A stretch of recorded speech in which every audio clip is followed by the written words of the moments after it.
Good afternoon everyone. चलिए cost accounting में start करेंगे आज एक और topic. Name of the topic is cost accounting system.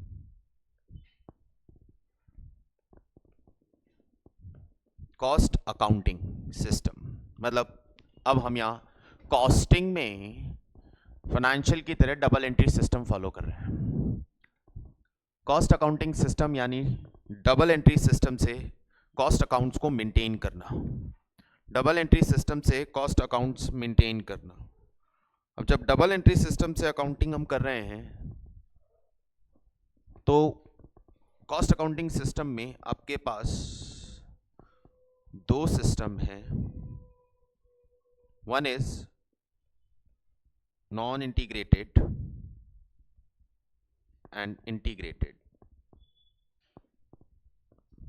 Non-integrated accounts, integrated accounts.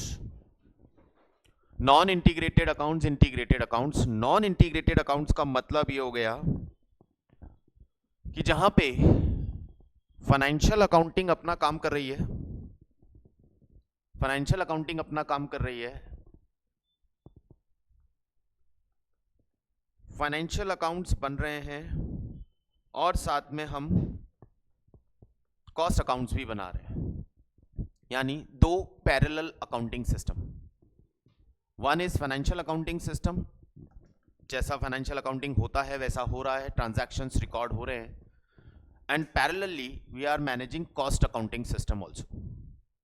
तो ये दो पैरेलल अकाउंटिंग है और दो पैरेलल अकाउंटिंग होने की वजह से पहले तो दोनों अकाउंटिंग का बेस की बात करें। फाइनेंशियल अकाउंटिंग ट्रांजैक्शंस रिकॉर्ड करता है एक्चुअल बेसिस पे ट्रांजैक्शंस होने के बाद, और कॉस्ट अकाउंटिंग ट्रांजैक्शंस रिकॉर्ड करता है एक्चुअल एंड नोशनल बेसिस पे भी और इंटरनल बेसिस पे भी। Like overhead paid, financial accounting will record overhead paid, but cost accounting will record overhead paid as well as overhead absorbed। Payment का part हो गया और कॉस्ट अकाउंटिंग में दूसरा पार्ट क्या होता है, एब्जॉर्प्शन। तो एब्जॉर्ब्ड का भी ये ट्रांजैक्शन रिकॉर्ड करेगा। अब दोनों अकाउंटिंग सिस्टम पैरेलल चल रहे हैं और दोनों का बेस में स्लाइटली कुछ डिफरेंस है, तो कई ट्रांजैक्शंस वो डुप्लीकेशन हो रहा है कई ट्रांजैक्शंस का। मतलब जैसे overhead paid, financial is also recording, cost is also recording. और डुप्लीकेशन ऑफ अकाउंटिंग के साथ साथ दूसरी चीज, दोनों के प्रॉफिट में भी डिफरेंस आएगा, क्योंकि फाइनेंशियल अकाउंटिंग प्रॉफिट कैलकुलेट करती है ट्रेडिंग P&L के थ्रू, जहां वो एक्चुअल ट्रांजैक्शंस को रिकॉर्ड कर रही है, और कॉस्ट अकाउंटिंग प्रॉफिट कैलकुलेट करती है एब्जॉर्प्शन के बेसिस पे। क्लोजिंग स्टॉक का वैल्यूएशन डिफरेंट होता है।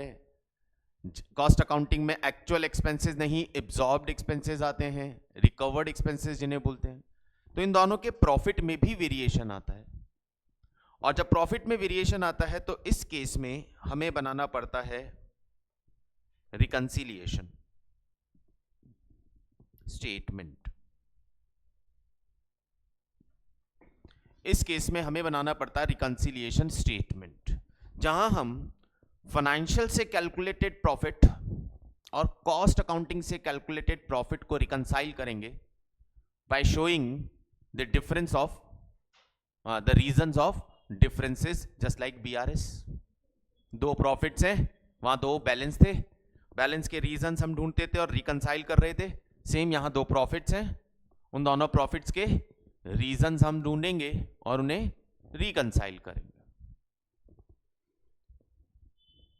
अब ये सारी प्रॉब्लम्स हटाने के लिए, duplication of recording and reconciliation, इस प्रॉब्लम को अवॉइड करने के लिए हम अकाउंटिंग को शिफ्ट कर सकते हैं इंटीग्रेटेड पे, जहां हम एक ही सेट ऑफ अकाउंट्स मेंटेन करेंगे, जहां पे फाइनेंशियल के ट्रांजैक्शंस भी और कॉस्ट के ट्रांजैक्शंस भी, मतलब जो डुप्लीकेट ट्रांजैक्शन हो रहे थे, जो एक बार दोनों जगह रिकॉर्ड हो रहे थे, वो एक बार रिकॉर्ड होंगे। Some transaction that are recorded at that are recording by financial only, वो भी रिकॉर्ड होंगे, और जो ट्रांजेक्शन कॉस्ट रिकॉर्ड कर रहा था वो भी रिकॉर्ड होंगे। तो सिंगल सेट ऑफ अकाउंट्स बनेगा फाइनेंशियल प्लस कॉस्ट।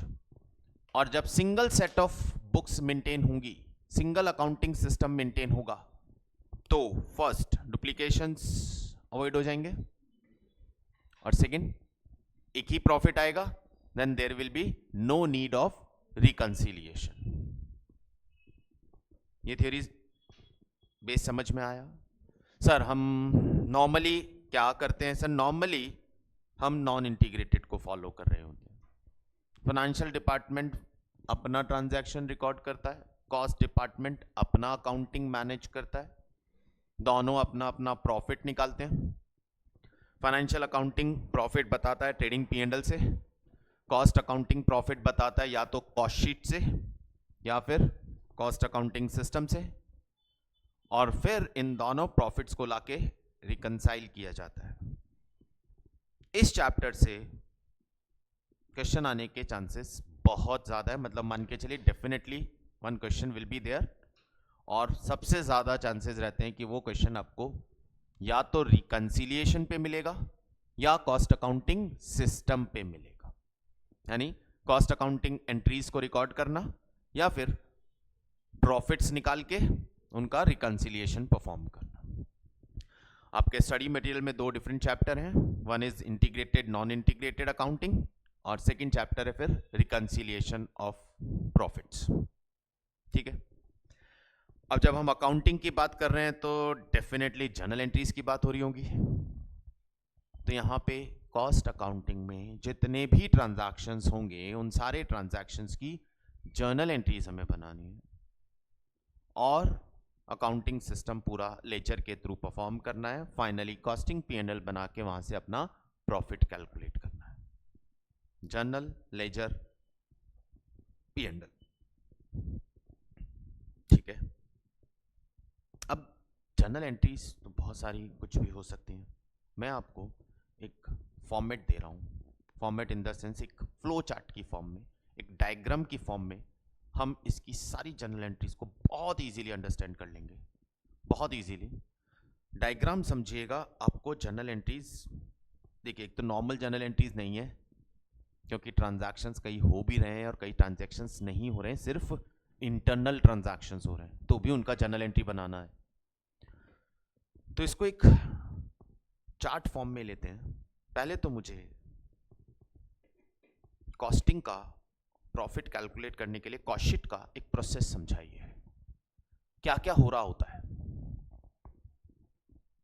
चलो, कितने कितने कौन कौन से डिपार्टमेंट्स हैं कॉस्ट अकाउंटिंग में? प्रोडक्शन से पहले भी होगा, store department, store department the first one, जहां पे क्या होगा सर, रॉ मटेरियल परचेज किया जाएगा और उसे प्रोडक्शन को ट्रांसफर किया जाएगा। तो पहला डिपार्टमेंट हो गया आपका स्टोर डिपार्टमेंट। तो स्टोर डिपार्टमेंट की सारी एक्टिविटीज को रिकॉर्ड करने के लिए हम एक लेजर बना लेते हैं और उसका नाम रखते हैं स्टोर्स लेजर कंट्रोल।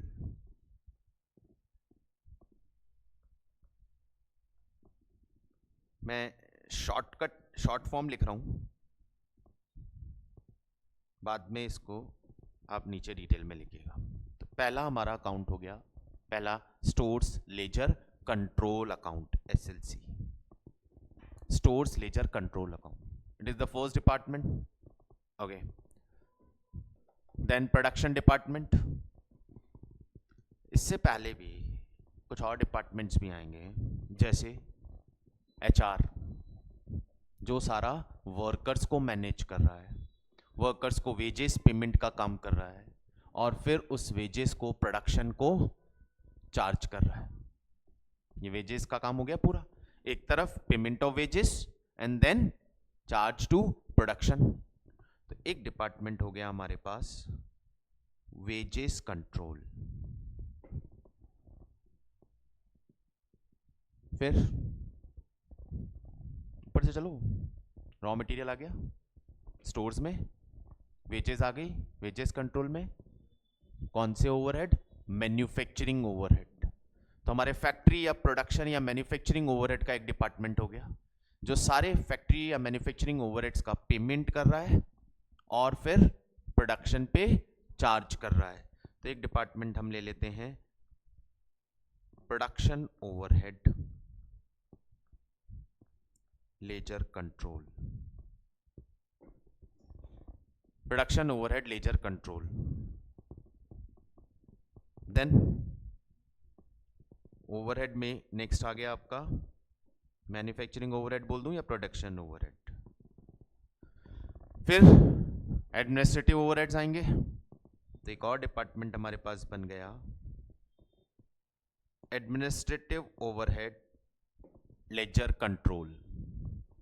और लास्टली एक डिपार्टमेंट ओवरहेड का और बन गया हमारे पास selling and distribution ledger control. तो 4 पार्ट में होता है हमारा टोटल, 5 पार्ट में हमारी टोटल कॉस्ट होती है। Material, labour, overhead. Material, labour, overhead में फिर 3 पार्ट, मैन्युफैक्चरिंग, एडमिनिस्ट्रेटिव, सेलिंग। तो इन सारे कॉस्ट कंपोनेंट्स के लिए हमने एक एक लेजर ओपन कर दिया और इन कंपोनेंट के डिपार्टमेंट की तरह ट्रीट कर रहे हैं। तो इनका काम हमें पता है कि कौन सा डिपार्टमेंट क्या काम कर रहा है। ये सारे डिपार्टमेंट पेमेंट का काम कर रहे हैं, एसएलसी मटेरियल खरीदने का, वेजेस, मैन्युफैक्चरिंग, एडमिनिस्ट्रेटिव, सेलिंग, ये सब ओवरहेड पे करने का, और साथ में फिर ये सब अपनी कॉस्ट को, प्रोडक्शन को चार्ज करने का काम कर रहे हैं। चलिए, तो ये तो हो गया आपका सारा पेमेंट वाला पार्ट जहां कैश इन्वॉल्व है। अब इंटरनली क्या होगा सर? फैक्ट्री आएगी जहां पे प्रोडक्शन हो रहा है, वर्क इन प्रोसेस। तो हमने एक डिपार्टमेंट ले लिया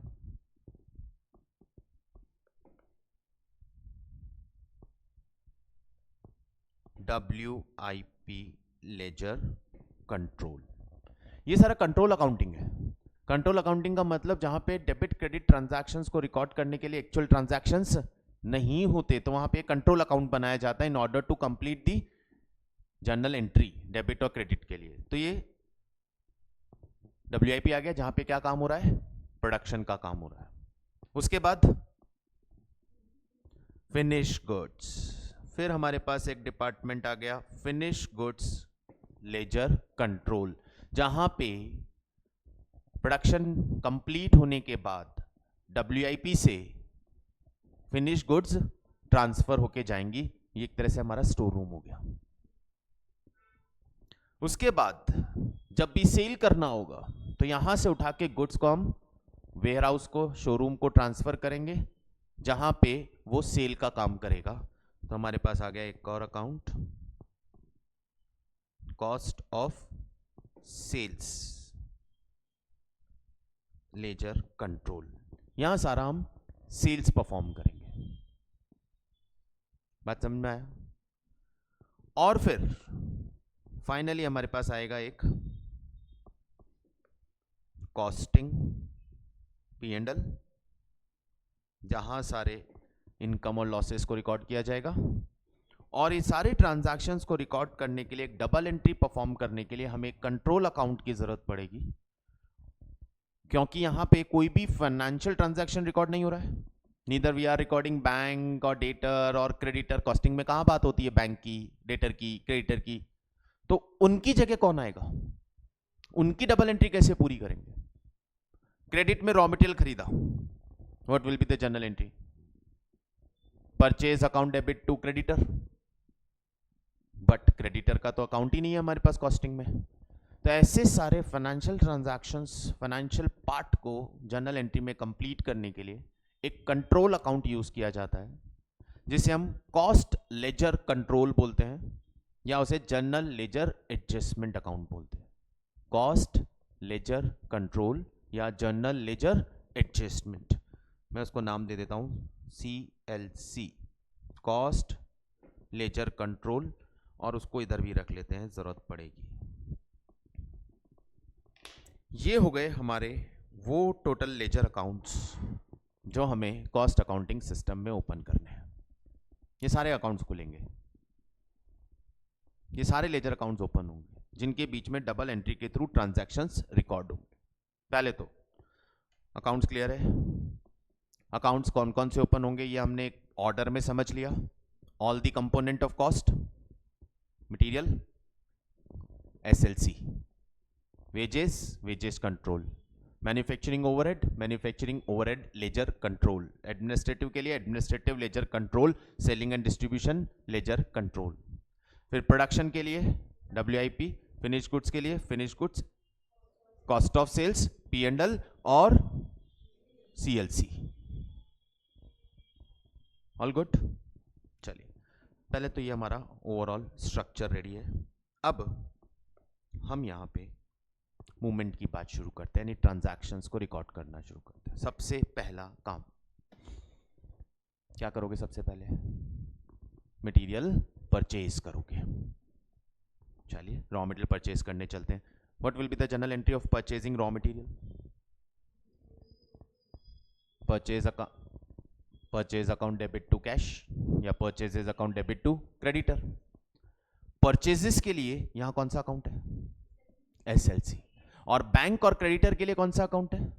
CLC। What your general entry will be? SLC account debit to CLC। समझ गए?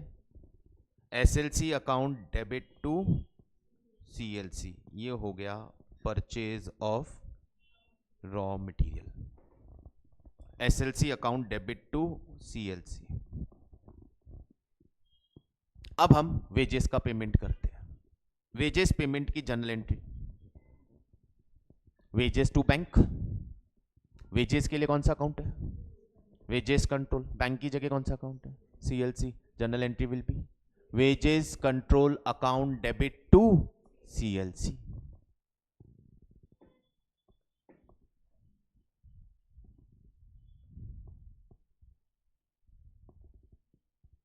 वेजेस पेड कौन सी? इधर डायरेक्ट और इनडायरेक्ट, कोई भी वेजेस पे होगी वो वेजेस कंट्रोल से ही पे होगी।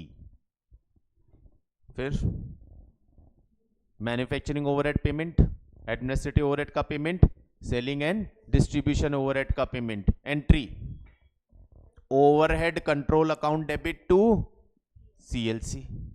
बैंक की जगह CLC, ओवरहेड की जगह ओवरहेड कंट्रोल। अब चाहे कोई भी अमाउंट आप पे करो, एम्प्लॉय को सैलरी दिया, ऑफिस एम्प्लॉय को सैलरी दिया, it is administrative overhead. Administrative overhead account debit to CLC। Machine का repair, manufacturing overhead control to CLC। ओवरहेड कौन सा कहां जाता है हमें पता है, उस ओवरहेड को पे कर रहे हो तो उस ओवरहेड के नाम से वो अकाउंट डेबिट हो जाएगा और बैंक की जगह पे CLC आ जाएगा।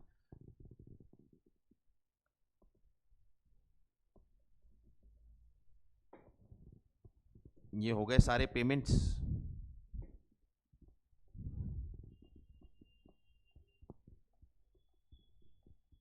Payment of wages and overheads. 5 एंट्रियां क्लियर? याद करने का जरूरत है कुछ? सिंपल है पांचों एंट्रीज। तो ये पहले हमने सारे पेमेंट्स की बात कर ली, यानी एक्चुअल कैश ट्रांजैक्शंस हुए, उन एक्चुअल कैश ट्रांजैक्शंस को हमने रिकॉर्ड कर दिया। अब चलते हैं हम इंटरनल ट्रांजैक्शंस पे। प्रोडक्शन स्टार्ट कर रहे हैं sir.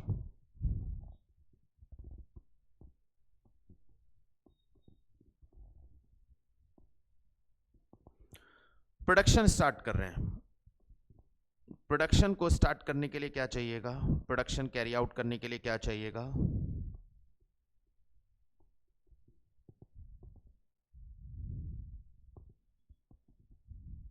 Come on, don't tell मी।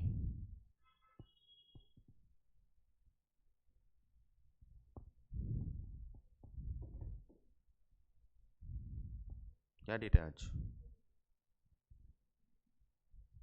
मिल गया।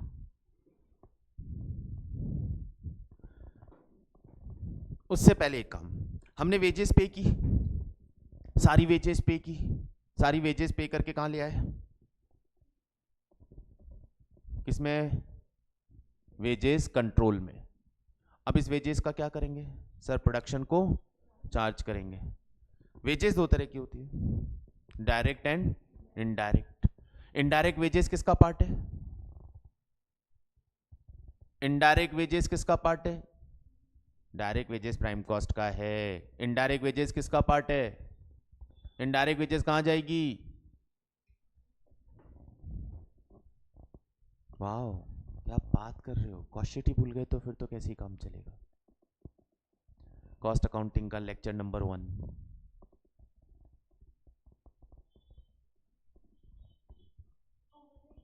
तो indirect part of cost is part of overhead ना। इधर indirect material, indirect labour, indirect wages कुछ भी हो, ऐसे कैसे भूल सकते हो यार तुम। इनडायरेक्ट वेजेस किसका पार्ट है? ओवरहेड का। कौन से ओवरहेड का?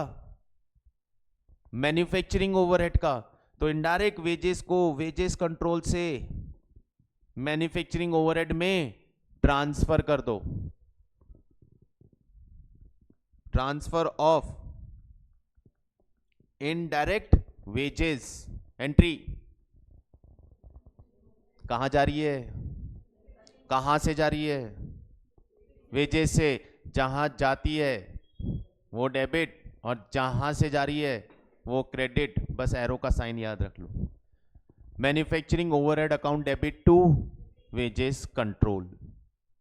मैन्युफैक्चरिंग में डेबिट करेंगे, वेजेस में से कम करेंगे। एक्सपेंसेस कम कर रहे हो तो क्रेडिट, दूसरा एक्सपेंसेस बढ़ा रहे हो तो डेबिट। ये हो गया जनरल एंट्री का रूल, सिंपल। हमने एरो सीधा से वेजेस कंट्रोल से इनडायरेक्ट वेजेस को मैन्युफैक्चरिंग ओवरहेड में ट्रांसफर कर दिया। अब प्रोडक्शन शुरू करते हैं। प्रोडक्शन शुरू हो रहा है डब्ल्यूआईपी में। ये फैक्ट्री है हमारी। इसको प्रोडक्शन करने के लिए क्या क्या चाहिए? मटेरियल चाहिए। कौन देगा मटेरियल? एसएलसी देगा, यहीं पे स्टोर देगा। ये स्टोर ने issue of raw material. Entry WIP account debit to SLC. बेटा जिसको कॉस्ट चार्ज करेंगे उसे डेबिट करेंगे, जहां से कॉस्ट ट्रांसफर करेंगे उसे क्रेडिट करेंगे। तो हम मटेरियल एसएलसी से डब्ल्यूआईपी को ट्रांसफर कर रहे हैं, तो मटेरियल की कॉस्ट डब्ल्यूआईपी को चार्ज हो जाएगी, डब्ल्यूआईपी को डेबिट और एसएलसी को क्रेडिट। और क्या चाहिए इसे? लेबर चाहिए, डायरेक्ट लेबर चाहिए, डायरेक्ट वेजेस चाहिए। डायरेक्ट वेजेस कहां से आएंगी? वेजेस कंट्रोल से। Direct wages charge to production. Direct, मैं लैंग्वेज भी बोलता चल रहा हूं। Direct wages charge to production. Wages आ गई। और क्या चाहिए? अच्छा एंट्री बोलो। WIP account debit to wages control. और क्या चाहिए इसको? मैन्युफैक्चरिंग ओवरहेड चाहिए। Manufacturing overhead charge to production. Entry WIP account debit to manufacturing overhead. ये काम हो रहा है। ऊपर से रॉ मटेरियल आया, डब्ल्यूसी से डायरेक्ट वेजेस आई, एमओएस से मैन्युफैक्चरिंग ओवरहेड आए, प्रोडक्शन कंप्लीट। ये कंप्लीटेड प्रोडक्शन यानी कॉस्ट ऑफ प्रोडक्शन किधर जाएगी? फिनिश गुड्स में। तो डब्ल्यूआईपी से cost of production transfer to finished goods.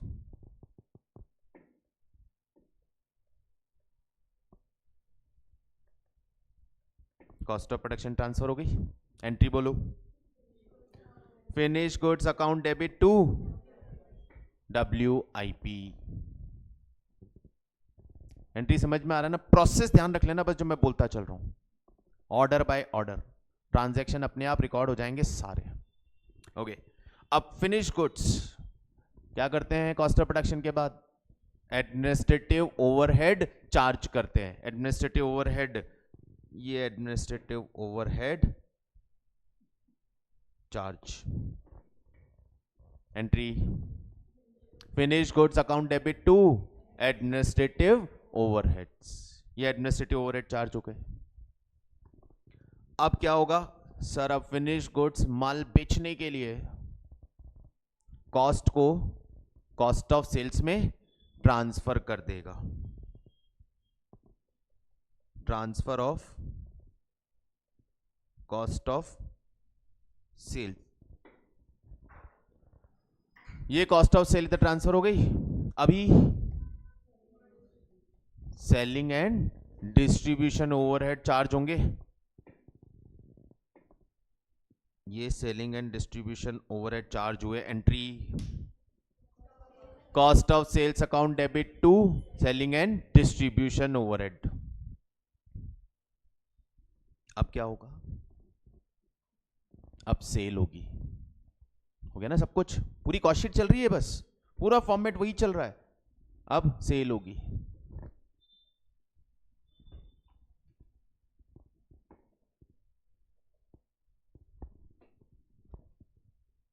जाएगा क्या?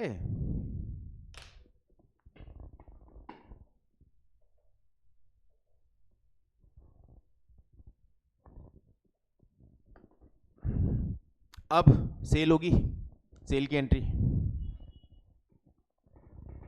Bank account debit to sales, bank की जगह कौन, सीएलसी, और सेल्स कहां से कर रहे हो, कॉस्ट ऑफ सेल्स से, सेल्स कहां से कर रहे हो, कॉस्ट ऑफ सेल्स से। So final entry CLC account debit to cost of sales, बहुत बढ़िया, CLC account debit to cost of sales, ये हो गई हमारी sales, CLC account debit to cost of sales. और जैसे ही सेल कंप्लीट होगी, कॉस्ट ऑफ सेल्स के अंदर आपको क्या दिखेगा, प्रॉफिट दिखेगा। वहां पे कॉस्ट ऑफ सेल्स थी, सेल्स से डबल एंट्री कर दी तो वहां प्रॉफिट दिखेगा, तो सेल्स कॉस्ट ऑफ सेल्स उस प्रॉफिट को पी एंड एल में ट्रांसफर कर देगा। Entry profit transfer to P and L, entry cost of sales account debit to P and L, profit transfer कर तो पी एंड एल क्रेडिट करना पड़ेगा, cost of sales account debit to P and L. और finally P and L का जो भी difference है वो हम कंट्रोल अकाउंट में ट्रांसफर करेंगे ताकि हमारी डबल एंट्री कंप्लीट हो जाए। तो कंट्रोल अकाउंट में जो भी प्रॉफिट होगा वो ट्रांसफर कर दिया जाएगा, entry will be P and L account debit to CLC, और आपकी अकाउंटिंग पूरी हो जाएगी।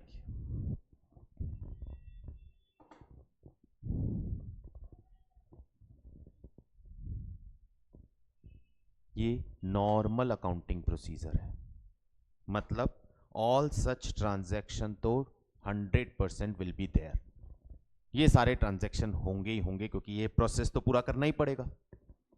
अपार्ट फ्रॉम सच ट्रांजैक्शंस और भी कई ट्रांजैक्शंस हो सकते हैं, बट पहले मैं बात कर रहा हूं कॉमन ट्रांजैक्शंस की जो होने ही है। Let's start with the first transaction, एक बार वापस, पहला transaction purchase of material, entry SLC account debit to CLC. Number 2 payment of wages, wages control to CLC. Number 3 overhead का payment, all overhead account debit to CLC, fine. Then production, production में क्या क्या होगा, SLC से material आएगा, wages control से wages आएगी, manufacturing overhead से ओवरहेड्स आएंगे, तो सब में WIP will debited to SLC to wages control to MOH।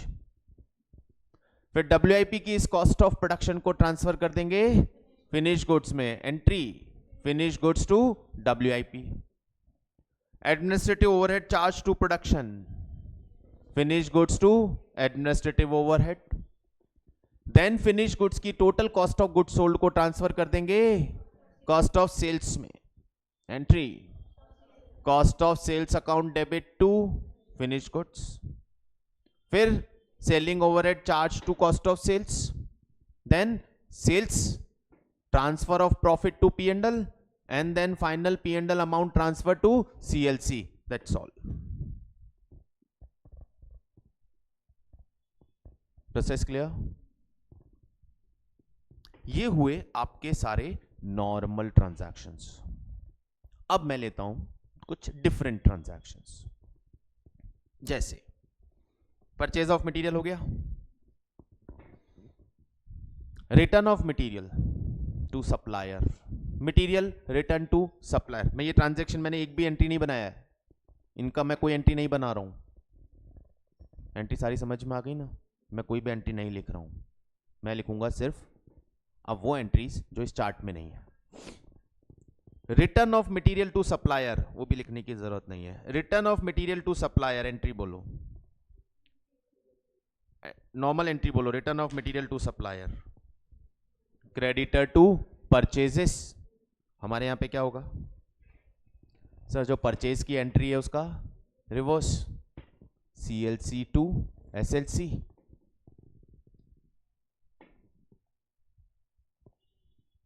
Purchase return to supplier. समझ में आया क्या? अच्छा, मटेरियल प्रोडक्शन को इशू किया, फैक्ट्री में मटेरियल काम नहीं आया तो उसने वापस स्टोर को मटेरियल ट्रांसफर कर दिया. Material transfer to store, material return to store. कौन रिटर्न करेगा? WIP. किसको रिटर्न करेगा? SLC को. Entry SLC to WIP. Perfect. Material return.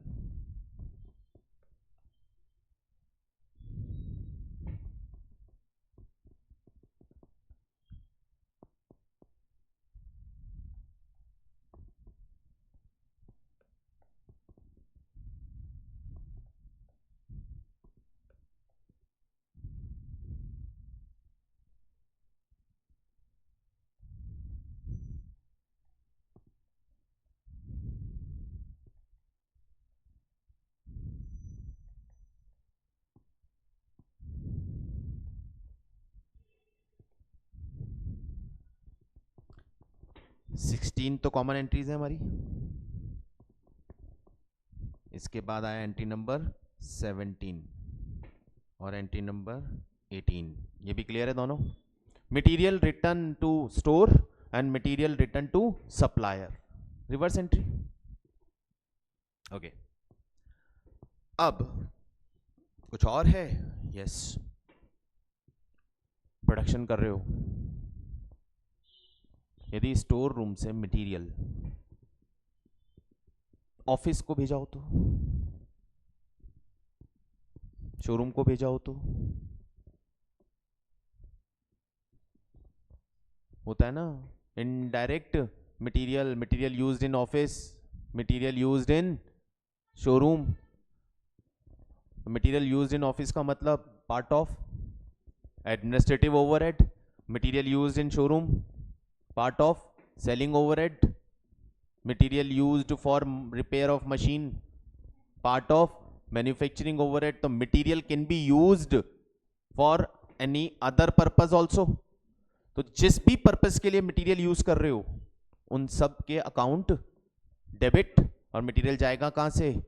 SLC से. इसकी एंट्री लिखते हैं entry number 19.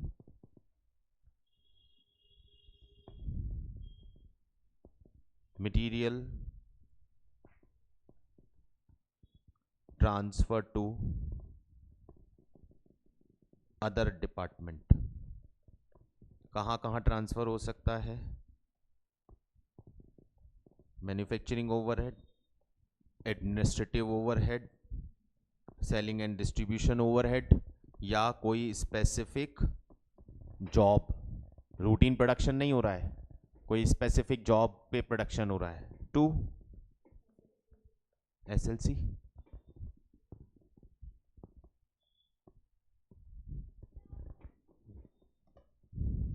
Material directly purchased and transferred to job. Material purchased directly for the job. मतलब अब यहां परचेज का काम स्टोर नहीं कर रहा है, जॉब कर रहा है। मतलब सीधा मटेरियल खरीद के किधर आ रहा है, फैक्ट्री में। तो ना तो वो स्टोर में जाएगा और ना इशू होगा। Number 20,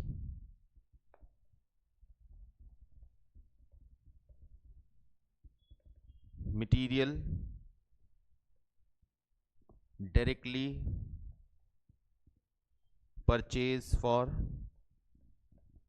any specific job. तो यहां पे एंट्री क्या बनेगी?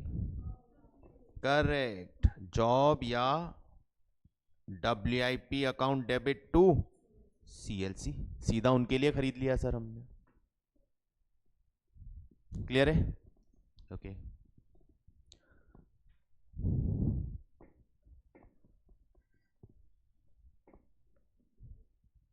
Then number 21, loss of material. Material waste भी तो हो सकता है, तो बहुत कॉमन है कॉस्टिंग में, तो हम लेके ही चलते हैं। और वेस्टेज भी दो तरह की, abnormal and normal. Normal wastage का ट्रीटमेंट, उसे हम ओवरहेड मान लेते हैं, और एबनॉर्मल वेस्टेज को कॉस्टिंग P&L को चार्ज कर देते हैं। तो यदि एबनॉर्मल और नॉर्मल वेस्टेज हुई, कहां से जाएगा? SLC से। मटेरियल तो वहीं रखा हुआ है। नॉर्मल वेस्टेज कहां जाएगा? फैक्ट्री ओवरहेड को। और एबनॉर्मल वेस्टेज कहां जाएगा? कॉस्टिंग P&L को। Wastage of material.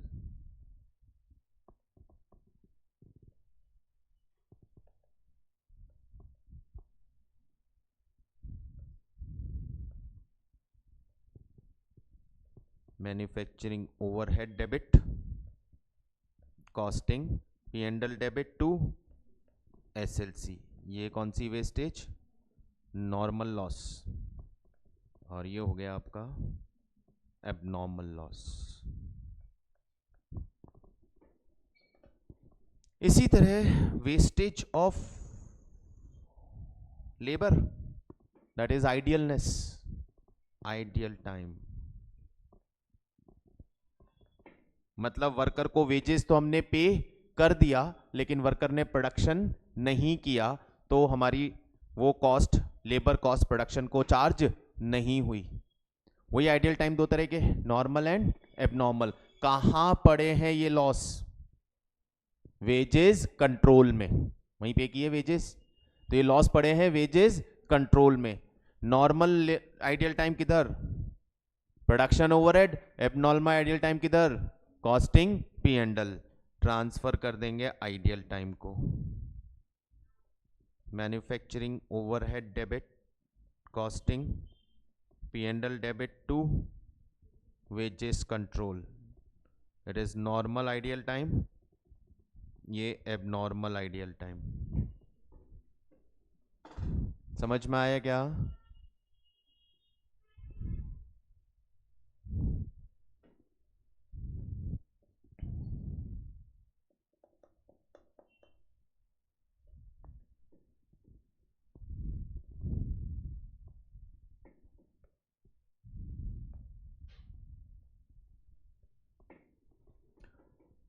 जितने भी ओवरहेड्स हैं उनमें दो काम हो रहे हैं, एक पेमेंट, दूसरा चार्ज। और कॉस्टिंग में हम पढ़ के आए हैं, देयर मे बी अंडर और ओवर एब्जॉर्प्शन। पेमेंट ज्यादा किया, चार्ज कम किया, या पेमेंट कम किया और चार्ज ज्यादा किया, तो उस सिचुएशन में आपके इन ओवरहेड्स अकाउंट के अंदर अंडर और ओवर एब्जॉर्प्शन बचेगा। यानी इन ओवरहेड में आपको बैलेंस दिखेगा, क्योंकि इधर से पे हो रहा है, इधर चार्ज हो रहा है। पे और चार्ज इक्वल है, तो इक्वल हो गया। लेकिन जितना पे किया उतना चार्ज नहीं किया, कम या ज्यादा चार्ज किया, तो देयर विल बी अंडर और ओवर एब्जॉर्प्शन ऑफ ओवरहेड। तो उन अंडर और ओवर एब्जॉर्प्शन ऑफ ओवरहेड का क्या करते हैं? अंडर और ओवर एब्जॉर्प्शन को अल्टीमेटली प्रॉफिट से एडजस्ट करते हैं। लास्ट में पढ़ा हमने एब्जॉर्प्शन कॉस्टिंग सिस्टम, अंडर और ओवर एब्जॉर्प्शन होता है तो उन्हें हम फाइनली प्रॉफिट से एडजस्ट करते हैं। तो यहां पे एक और एंट्री बनेगा, इफ एनी अंडर और ओवर एब्जॉर्प्शन ऑफ ओवरहेड, मतलब बैलेंस इन ओवरहेड अकाउंट, यही मतलब हुआ। ओवरहेड अकाउंट में बैलेंस पड़ा है, क्या करेंगे इसको, transfer to costing P and L, उसे कॉस्टिंग पी एंड एल में ट्रांसफर कर देंगे। अंडर एब्जॉर्प्शन है तो और एब्जॉर्ब करेंगे, प्रॉफिट कम हो जाएगा। Costing P and L debit to overhead,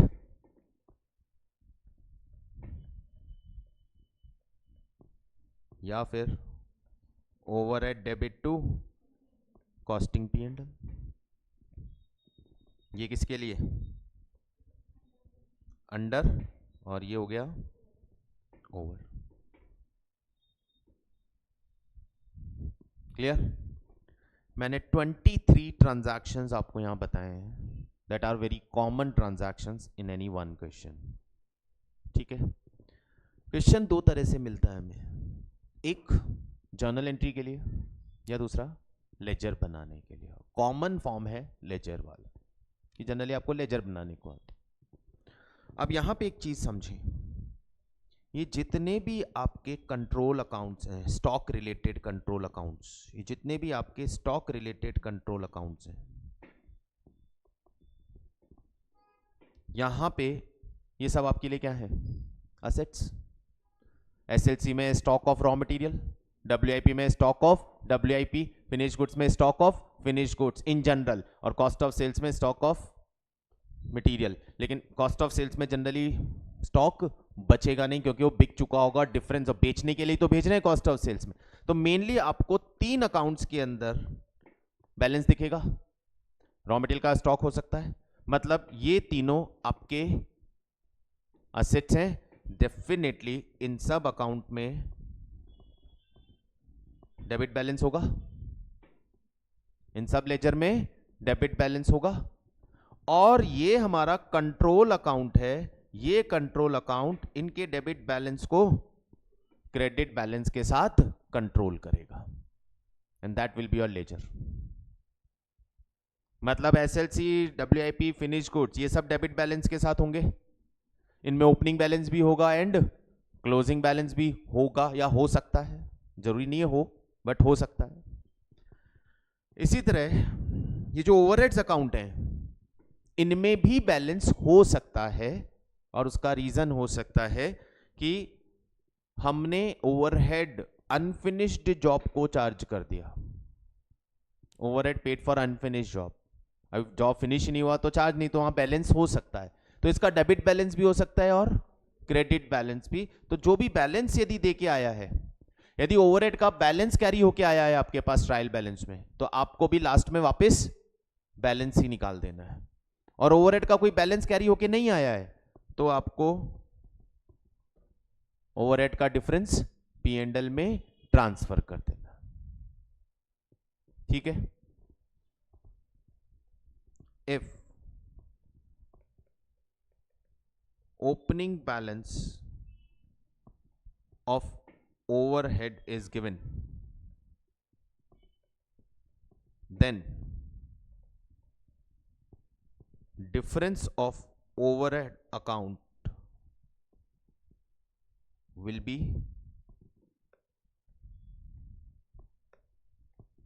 balanced again.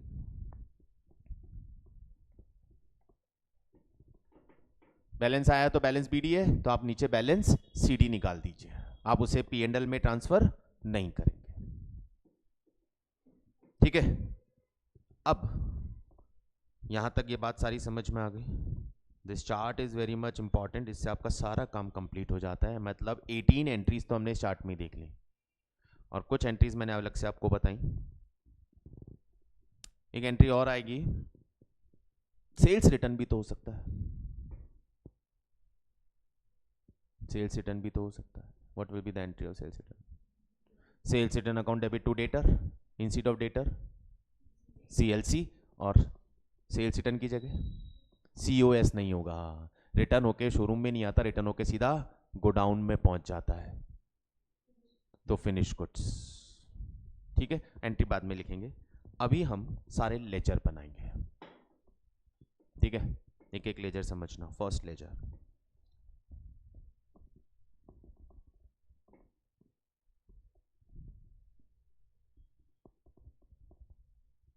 SLC,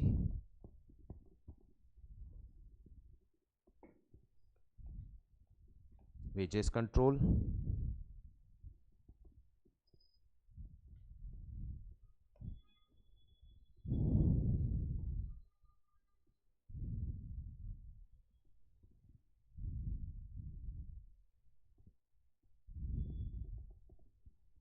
factory overhead,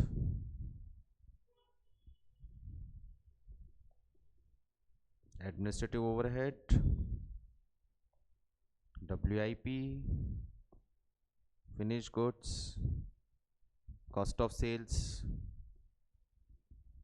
costing P&L and CLC।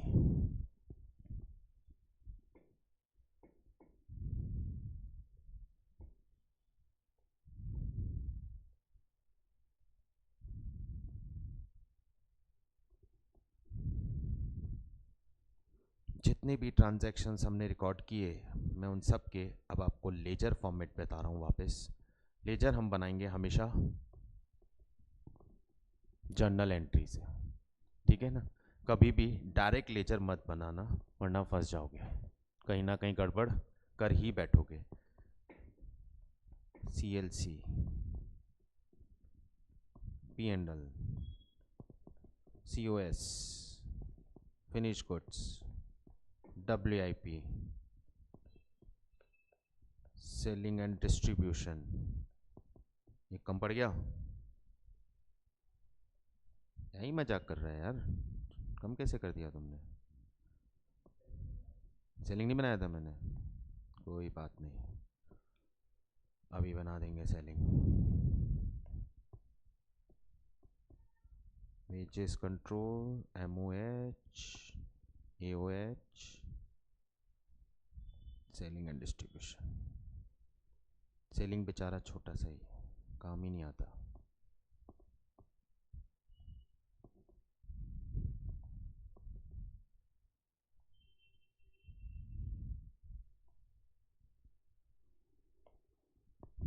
Selling and distribution, AOH, MOH। सबसे पहला काम क्या होगा? सबसे पहले तो परचेस से पहले भी आपके पास इन सब के ओपनिंग बैलेंस आएंगे। किस किस के ओपनिंग बैलेंस आएंगे? SLC, WIP, फिनिश गुड्स और CLC, इनके तो डेफिनेटली होंगे। ठीक है, तो मैं इन सब के ओपनिंग बैलेंस लेता हूं। To balance brought down,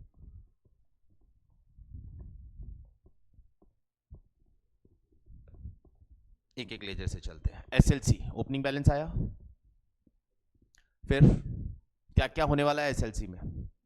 material का परचेज होने वाला है 2 CLC, देन चार्ज करने वाले हैं किसको? WIP को।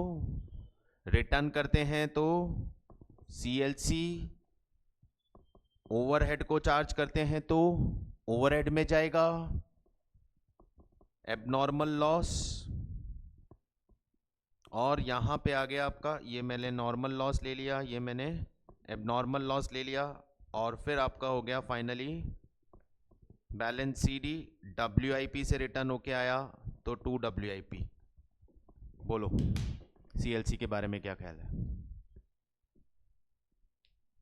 यही होने वाला है। क्या हो रहा है CLC में? परचेस, ये बैलेंस आ गया, परचेस, चार्ज या issue, return, normal loss, abnormal loss, और ये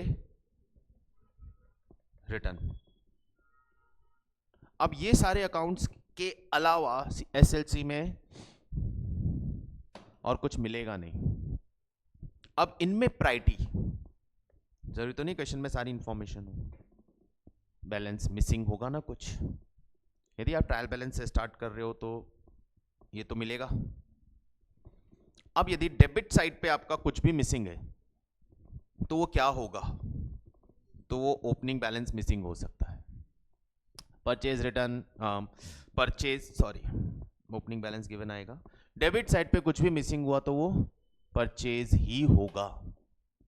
क्रेडिट साइड पे प्रायोरिटी क्या क्या होना जरूरी है, इशू होना जरूरी है, क्लोजिंग बैलेंस होना जरूरी है, और यदि ये दोनों हैं और फिर भी डिफरेंस है तो फिर वो आपका हो गया normal loss.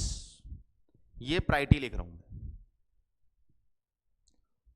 Transfer to production होना जरूरी है, material return issue to production वो होना जरूरी है, यस फॉर श्योर, बिना इशू के तो प्रोडक्शन कैसे होगा। क्लोजिंग बैलेंस होगा सेकंड प्रायोरिटी पे, और थर्ड प्रायोरिटी पे होगा कि ये सर ये सब दिया हुआ है फिर भी डिफरेंस आ रहा है तो वो नॉर्मल लॉस होगा। एबनॉर्मल लॉस तो क्वेश्चन देगा तो ही होगा। समझा इसका प्रायोरिटी। आते हैं WIP में।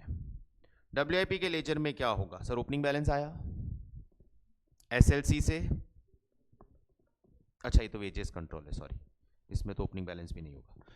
वेजेस कंट्रोल में क्या होगा sir, payment of wages to CLC, wages paid. अब ये वेजेस पेड कौन कौन सी, डायरेक्ट प्लस इनडायरेक्ट, दोनों याद रखना दोनों। अब इसमें से जो इनडायरेक्ट वेजेस है वो मैन्युफैक्चरिंग ओवरहेड को चली गई, जो डायरेक्ट वेजेस है वो डायरेक्ट वेजेस प्रोडक्शन को चार्ज कर दी। और क्या हो सकता है, manufacturing overhead normal ideal time, और by costing P&L abnormal ideal time. ये लेजर आपका क्लोज हो गया, इसके अलावा और कुछ नहीं होगा। डेबिट साइड की प्रायोरिटी सर एक ही आइटम है डेबिट में, वेजेस का payment. Credit side definitely there will be charge to production, production को तो चार्ज किया ही होगा सर, वेजेस चार्ज नहीं करोगे तो काम कैसे होगा। तो यदि डेबिट क्रेडिट साइड पे कुछ नहीं है तो फर्स्ट नंबर पे वो क्या होगा, चार्ज टू प्रोडक्शन। दिया हुआ था चार्ज टू प्रोडक्शन, ये देखो हमेशा गिवन आएगा, होगा तो एबनॉर्मल लॉस हमेशा गिवन आएगा। ये आपको अपने आप करना है, ये वाला इनडायरेक्ट वेजेस पेड दिया हुआ है तो वेजेस पेड का एंट्री हो गया। अब इनडायरेक्ट वेजेस पे हुआ है तो उसे मैन्युफैक्चरिंग ओवरहेड में ट्रांसफर करना या अपने आप करना, ये बोलने की जरूरत नहीं है क्वेश्चन को आपको, हमें मालूम है इनडायरेक्ट वेजेस पे किए तो वो मैन्युफैक्चरिंग ओवरहेड में ट्रांसफर हो जाएगी। ये ट्रांजैक्शन इंप्लाइड है तो बैलेंस क्या बचा, नॉर्मल आइडियल टाइम। यदि बैलेंस फर्स्ट प्रायोरिटी पे चार्ज और चार्ज गिवन है फिर भी डिफरेंस है तो सेकंड प्रायोरिटी पे normal ideal time. This is your wages control, fine.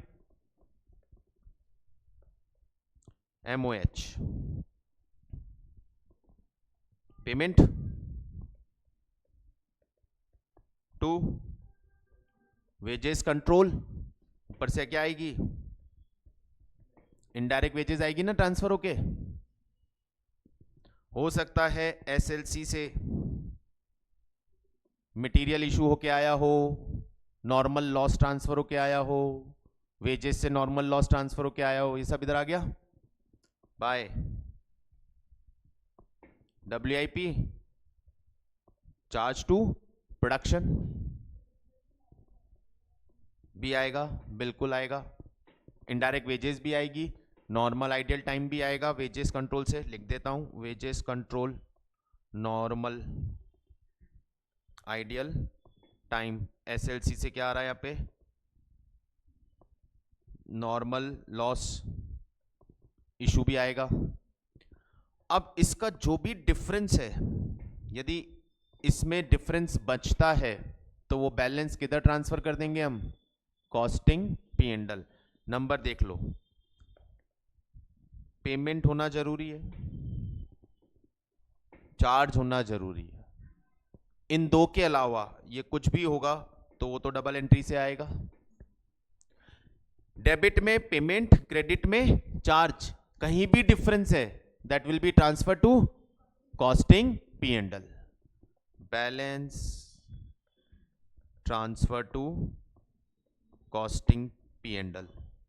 और यदि ओपनिंग बैलेंस लाया है तो क्लोजिंग निकाल के छोड़ देना है। समझ गए बात? आइए नेक्स्ट एडमिनिस्ट्रेटिव ओवरहेड पे।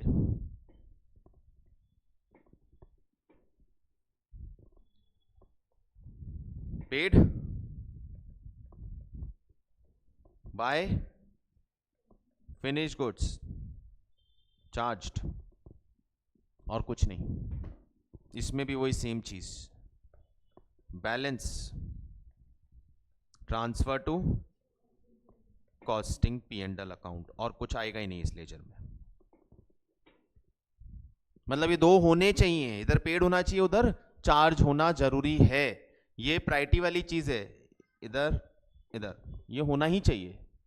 नहीं है तो यही है, वो डिफरेंस है तो वो यही है। ये दोनों लिख दिए फिर भी डिफरेंस है, देन वो कॉस्टिंग पी एंड एल को ट्रांसफर होगा। दो चीज तो होनी जरूरी है।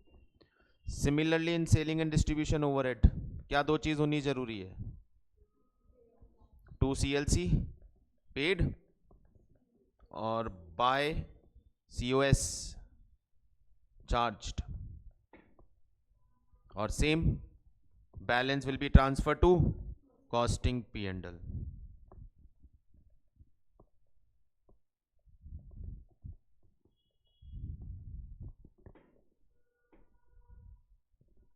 Clear? WIP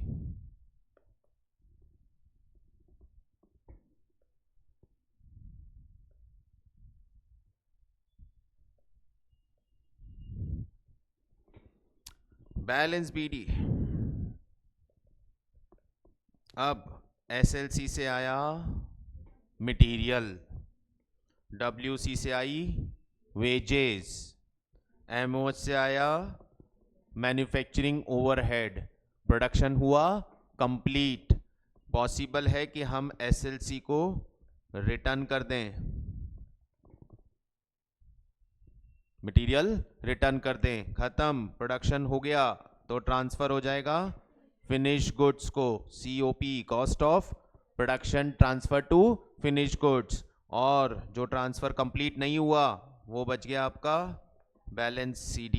this is your WIP account, और कुछ आ ही नहीं सकता इसमें। यही तो प्रोडक्शन होता है। मतलब डेबिट साइड पे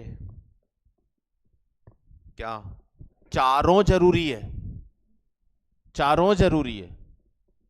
मटेरियल भी होना जरूरी है, वेजेस भी होना जरूरी है, MOH भी होना जरूरी है। तो ये चारों, और ओपनिंग बैलेंस तो होगा तो देगा। इधर फर्स्ट प्रायोरिटी किसको? फिनिश गुड्स को ट्रांसफर करने की, और फिर भी डिफरेंस है तो वो आपका क्या हो गया? Closing balance. और ये इन सब की बात करूं तो सभी फर्स्ट पे लाना ही पड़ेगा, कहीं से भी लाओ। अब ये कहीं से भी लाओ का मतलब यहां पे ये मिसिंग रहा होगा तो यहां से पता चल जाएगा, ऐसे वेजेस कंट्रोल से पता चल जाएगा, कहीं से भी लाना है, ये तो लाना ही है। तो इनमें से कोई भी मिसिंग हो तो वो इंपॉर्टेंट है, वो वही वाला अमाउंट है। यहां से मटेरियल नहीं दिख रहा है कितना आया, तो बैलेंस मटेरियल है, तो दो मिलेंगे तभी तीसरा निकलेगा।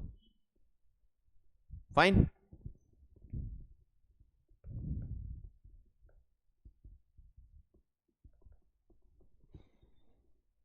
चलो फिनिश गुड्स में पहुंच गए। 2 बैलेंस BD, WIP से आ गया आपके पास COP कॉस्ट ऑफ प्रोडक्शन, ऊपर से ट्रांसफर होके आ गया। एडमिनिस्ट्रेटिव ओवरहेड्स आ गए ट्रांसफर होके, चार्ज होके, चार्ज कर दिया एडमिनिस्ट्रेटिव ओवरहेड यहां पे, और यहां से COGS कॉस्ट ऑफ सेल्स को ट्रांसफर कर दी। और एक चीज हो सकती है सीएलसी से सेल्स रिटर्न, और फाइनली यहां आपका बनेगा बैलेंस सीडी।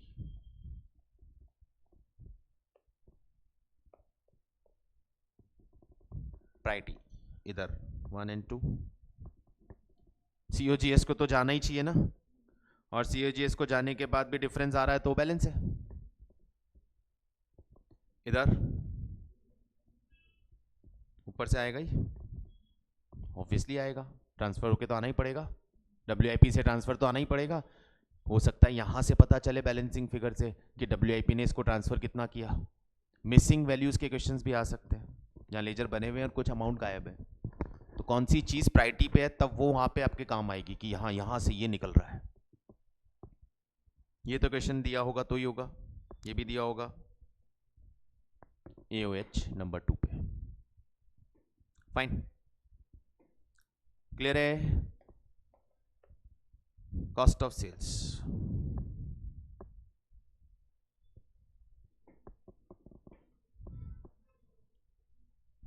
क्वाइट पॉसिबल यदि शोरूम में कोई बैलेंस पड़ा हो तो बैलेंस आपको दे दे, but normally cost of sales का बैलेंस नहीं होगा। फिनिश गुड से ट्रांसफर आएगा, सीओजीएस का selling and distribution overhead transfer होके आएंगे, चार्ज होंगे। यहां पे आप सेल्स करोगे, सेल्स करोगे तो प्रॉफिट बचेगा, प्रॉफिट ट्रांसफर कर दोगे कॉस्टिंग P&L को, और ये लेजर भी कंप्लीट। राइटी,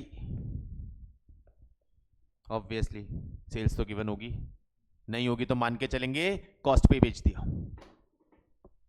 क्या कर सकता हूं, सेल्स दी हुई नहीं है क्वेश्चन में, तो व्हाट आई विल अज्यूम जितना डेबिट में कॉस्ट आया ना उसी पे बेच दिया, नो प्रॉफिट नो लॉस। इधर तो यही है, इधर फर्स्ट ऊपर से माल तो आएगा, सेकंड, और ये तो बैलेंसिंग फिगर है, यदि सेल्स दी होगी तो ये बैलेंसिंग फिगर निकल जाएगा। नंबर 3 पे प्रॉफिट। बोलो प्रोसेस समझ में आ रहा है ना यार, यदि ये प्रोसेस समझ में आ गया ना, ये चार्ट के थ्रू ये प्रोसेस बना था वो समझ में आ गया, डेफिनेटली बोल रहा हूं कुछ भी नहीं बचेगा इस चैप्टर के अंदर अभी नेक्स्ट 15 मिनट बाद, खत्म, लिटरली बोल रहा हूं खत्म, सारे क्वेश्चंस अभी करवा के दिखाऊंगा, जाने नहीं दूंगा आज।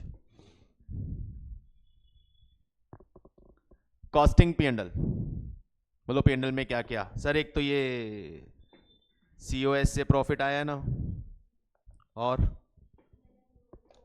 ओवरहेड के अंडर ओवर एब्जॉर्प्शन आएंगे तो अपने आप आ जाएंगे, अंडर और ओवर।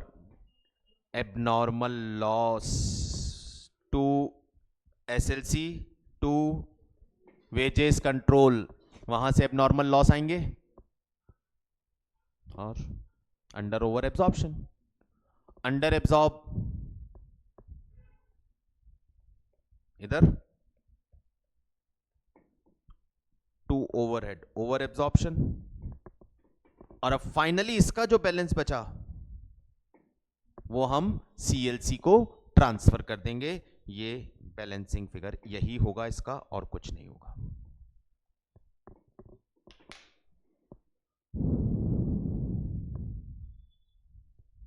ठीक है यहां तक। लास्ट बैलेंस कौन सा, क्रेडिट कंट्रोल अकाउंट है, बाकी सबका डेबिट था तो इसका क्रेडिट बैलेंस आएगा, balance brought down.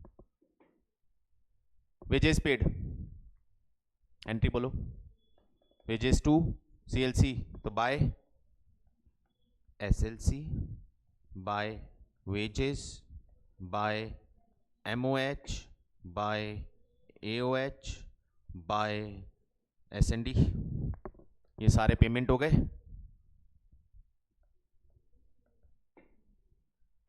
To COS sales, to SLC purchase return, to by FG sales return,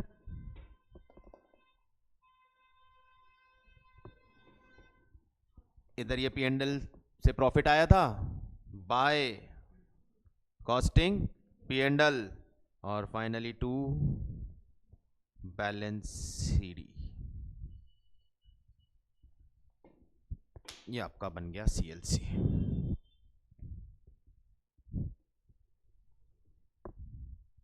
किसी को कोई तकलीफ हो तो बताएं।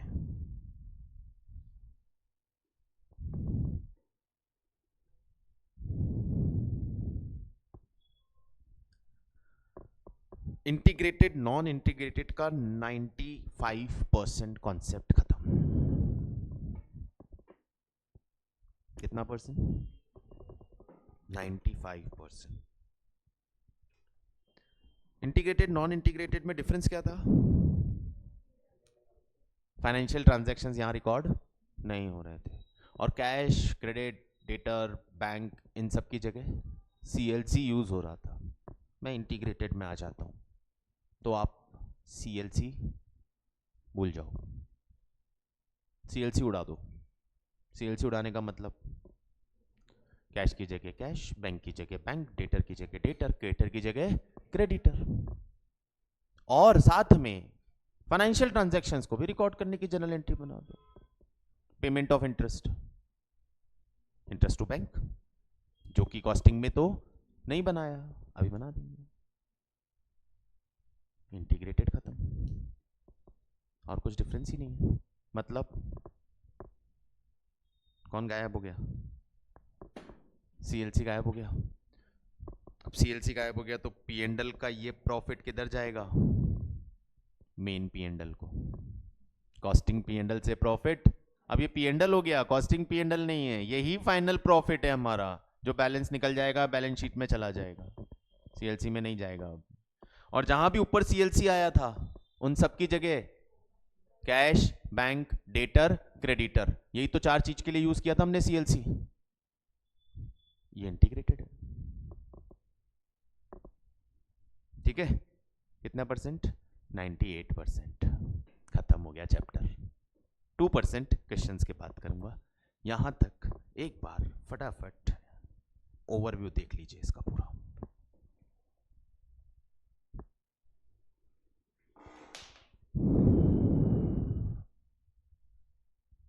अच्छा, आप बाद में ही देखेंगे एक साथ। बोले सर हम नोट नहीं करते। नहीं, अच्छा है, समझ लिया ना, समझ में आ गया। अभी नोट आप इससे कर लीजिएगा बाद में, ये आपको पूरा PDF शेयर कर दूंगा मैं। ओके गाइस, वहाँ पे जिन्होंने नोट नहीं किया, मैं आपको स्लोली एक बार वापस डिस्प्ले रख रहा हूँ, ये चार्ट वापस आपके सामने रख दिया, अदरवाइज स्क्रीनशॉट ले लो।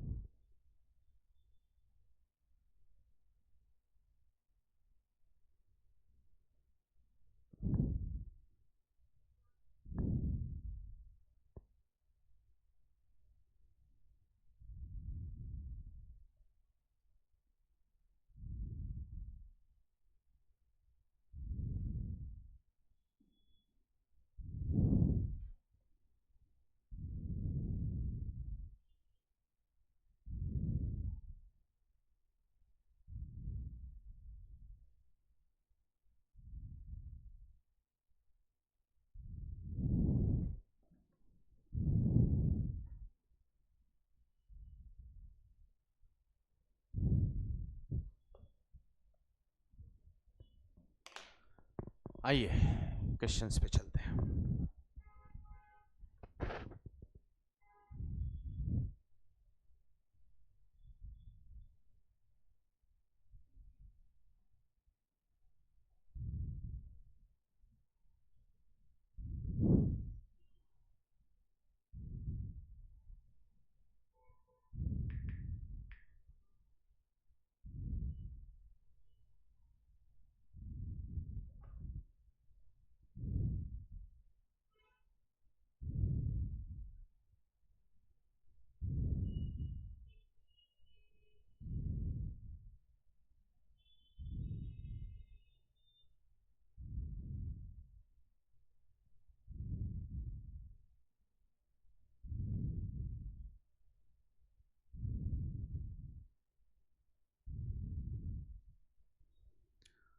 चैप्टर है इसमें।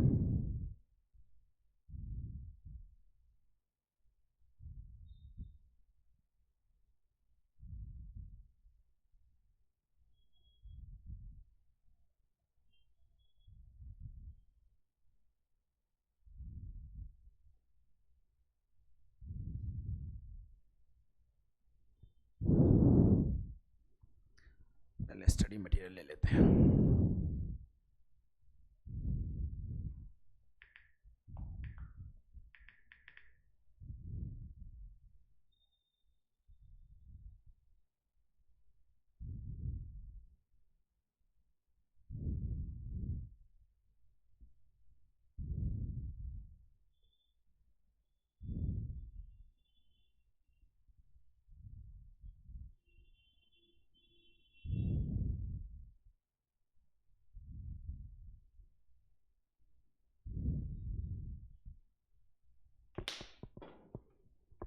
Question number 1, stores ledger control trial balance given है आपको।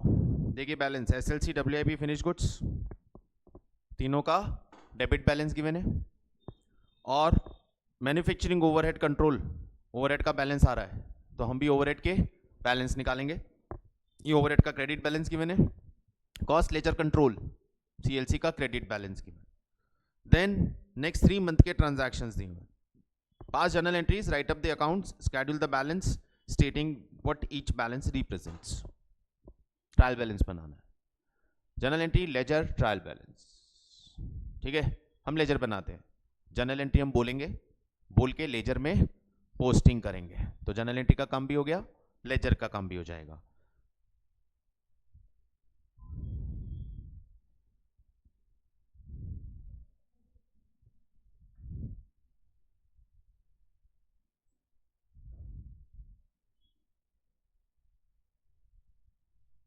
ये काम करते सेकंड करते हैं, थोड़ा ज़्यादा बड़ा क्वेश्चन, ज़्यादा इंफॉर्मेशन के साथ। सेकंड हो गया तो फर्स्ट तो नॉर्मली हो जाएगा।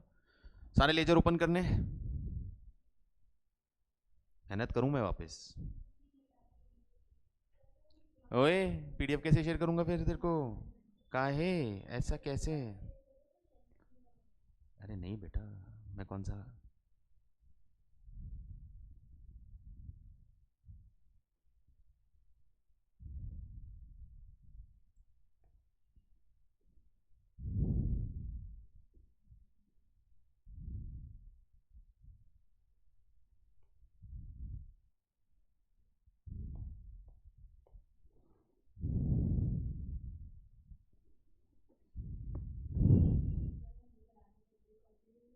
ये वाला तरीका कॉपी में भी होना चाहिए। गुड, डू वन थिंग, हम वापस बना ही लेंगे। ऐसा ऐसा ऐसा फील ना होने दूंगा सर, आपको मजे आ रहे हैं, हमारे तो कॉपी में वापस होता है, मैं बनाऊंगा, ठीक है, आपके दुख को समझने के लिए। एसएलसी वेजेस कौन कौन है अपने पास? एसएलसी आएगा, wages, MOH, AOH, SND, WIP, finish goods, cost of sales, costing P&L, CLC. चलिए सारे लेजर रेडी है हमारे पास। डबल एंट्री करने के लिए आपको मुझे पूरा एक एक ट्रांजैक्शन आपसे बुलवाना है, जर्नल एंट्री, और आपको पोस्टिंग यहाँ दिखानी है, ताकि आप और अच्छी तरह समझ जाएं जितना अभी हमने किया उसको।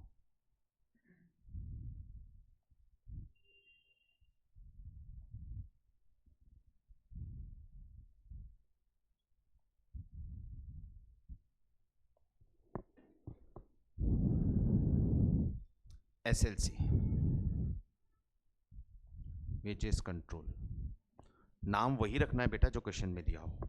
प्रोडक्शन ओवरहेड दिया है तो POH, administrative, selling distribution, WIP, finish goods, COS, CP&L, और सीएलसी या GLA, CLC cost ledger control, दो नाम हो सकते हैं, जीएलए भी बोल सकता है। बैलेंस से स्टार्ट करते हैं। सीएलसी का बैलेंस 3,13,150, दैट्स 3,13,150। एफजी का बैलेंस, बुक तो लाए होंगे, अच्छा, एफजी का बैलेंस 1,24,000, ठीक है। नेक्स्ट आपके पास प्रोडक्शन ओवरहेड का बैलेंस, एडमिनिस्ट्रेटिव ओवरहेड और सेलिंग एंड डिस्ट्रीब्यूशन, सबके बैलेंसेस गिवन है। प्रोडक्शन का डेबिट, सेलिंग का डेबिट, तो WIP का बैलेंस, WIP में बैलेंस है सर हमारे पास 62,500। सेलिंग डिस्ट्रीब्यूशन में भी डेबिट बैलेंस दिया है, balance brought down, selling distribution debit balance 6250। Administrative credit balance by balance brought down 12,000। Finish goods debit, production overhead debit balance, balance brought down 8,400। and SLC with debit balance 1,24,000। यहाँ तक एक बार किसी को कुछ पूछना हो तो बोलिए। हमने सारे बैलेंसेस कॉपी कर लिए हैं, डेबिट क्रेडिट बैलेंसेस जैसे भी गिवन थे हमने यहाँ नोट डाउन कर लिए हैं।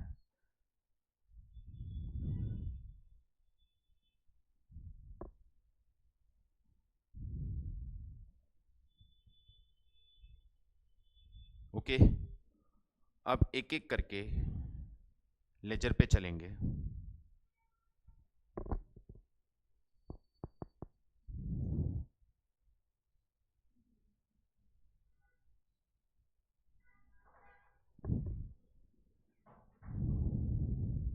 एक second,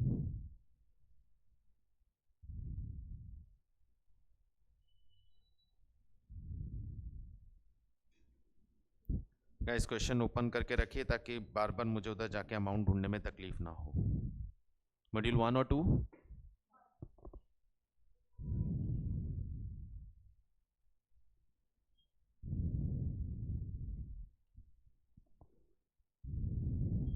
question number 2, let's start with transactions.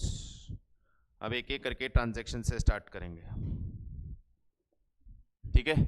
Transaction number 1, material purchase, journal entry SLC account debit to CLC, ledger posting SLC में टू CLC, अमाउंट 480,100 और CLC में by SLC 480,100।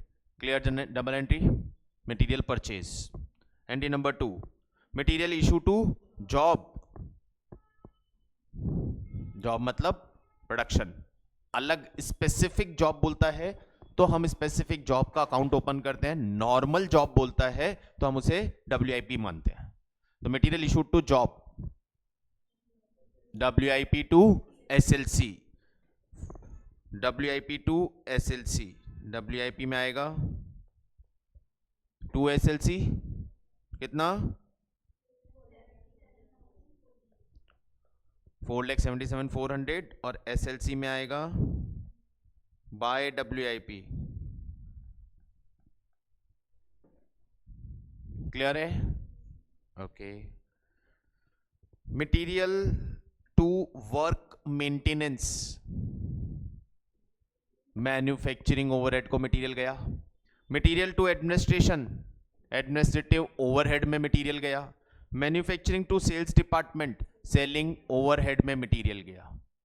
Entry respective overhead account debit to SLC, overhead account debit to SLC, ये overhead account debit to SLC, मतलब यहाँ से MOH production overhead को गया, administrative overhead में गया और सेलिंग ओवरहेड में गया। अमाउंट 40, 1200, 3400, 7200। ये मटेरियल ट्रांसफर हो गया। अब रेस्पेक्टिव ओवरहेड में डबल एंट्री करके आ जाइए। 2 SLC 41,200, एडमिनिस्ट्रेटिव में 2 SLC 3,400 और सेलिंग एंड डिस्ट्रीब्यूशन में 2 SLC 7,200। Is it clear? यहां तक कोई डाउट? एंट्रीज आ रही है ना अपने आप समझ में? बढ़िया। Next, wages direct and wages indirect. दोनों वेजेस पहले हमने पे की गई होगी, तो वेजेस पे करने की entry correct. Wages control account debit to CLC, दोनों payment. Wages control account debit to CLC, wages control to CLC, direct plus indirect. Amount बोलो। 149,300 plus 65,000,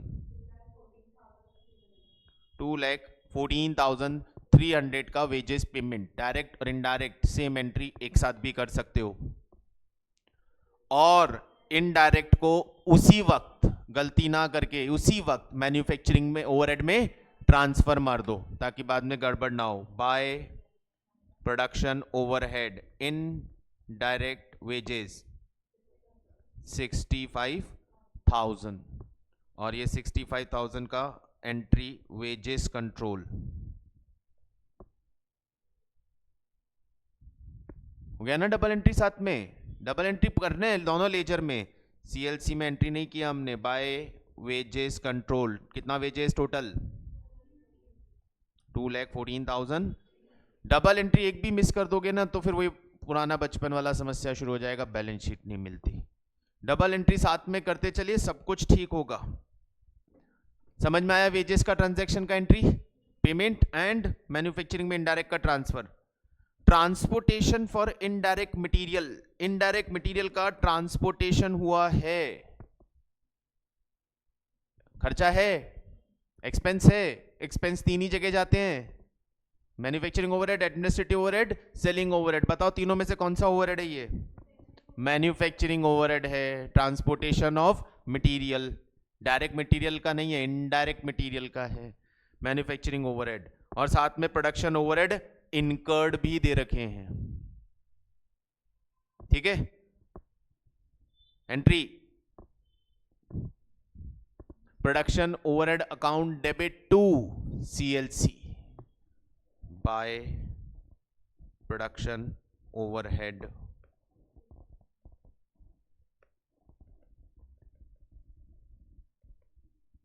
transportation and production overhead. Transportation 8,400, production overhead 242, 250। तो production overhead में क्या entry करेंगे? Double 2 CLC add करके कर देते हैं। एक तो 80,400, 242, 250, कितना? 250, 650। बोलो ओके यहां तक?